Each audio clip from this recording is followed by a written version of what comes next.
అడిగి జర మీరు పోలీసు వాళ్ళు జరుగుందమ్మా.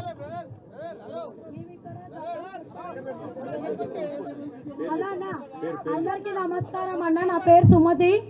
నేను గత 35 సంవత్సరాల నుంచి మేము ఇక్కడే ఉంటున్నామన్న. ప్రతి ఒక్కరం కూడా ఒక కుటుంబం లాగా ఇక్కడ మేము. ఇది స్లమ్ కాదు, ఇది మా కుటుంబం. మేము కాల్వ దగ్గర ఉండేటోళ్ళం అంటే ఎవరం మేము? మా బతుకు తెరువు కోసం మేము ఇక్కడ వచ్చి బతికేటోళ్ళం మేము. అట్లాంటి వాళ్ళం మా కోసం మేము ఇక్కడ ఇల్లులు ఏర్పాటు చేసుకొని, ఎవరి దగ్గర దౌర్జన్యంగా వచ్చిన భూములు కాదు ఇవి. పహానా పట్టతోని మేము కొనుక్కున్నాం. వాళ్ళు మాకు అమ్ముతాయి ఫ్లాట్ల లాగా చేసి 50 గజాలు 100 గజాలు అట్లా చేసుకొని తీసుకున్నాం.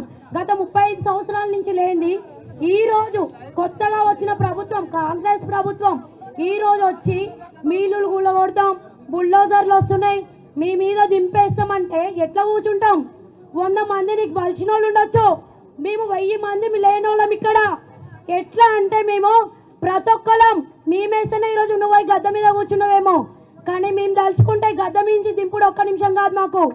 రేవంత్ రెడ్డి అన్న, ఇదొక మామూలు మహిళగా నేను నీకు సవాల్ విసురుతున్నా. దమ్ముంటే ఇక్కడికి వచ్చి నీ ఎలక్షన్స్ పెట్టండి, అప్పుడు ఎవరిదో చూసుకుందాం.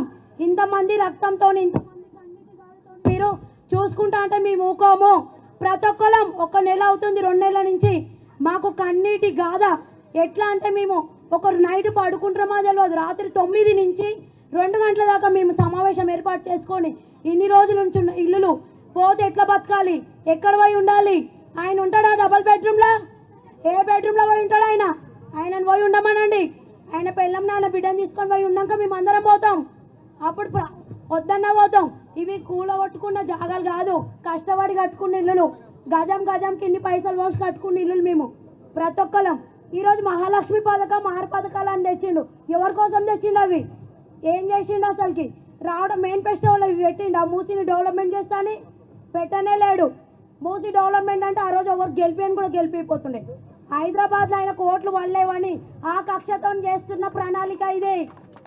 ఆ రోజు చేసిన ప్రణాళికకి ఈరోజు ప్రతీకారం తీర్చుకొని మా ప్రజలందరినీ ఎట్లా మమ్ము చేయాలి, మూసి దగ్గర డెవలప్మెంట్ చేసుకొని బతకాలని చూస్తుండు.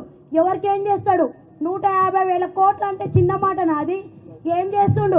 ఒకవేళ డెవలప్మెంట్ చేస్తా అంటే మాకు రావాలి ముందే వచ్చి, అమ్మ ఇట్లా ప్రక్షాళన అవుతుంది, ఇక్కడ ఈ ఇల్లు పోతున్నాయి, అదేం చెప్పలే, ఏం చేయట్లే.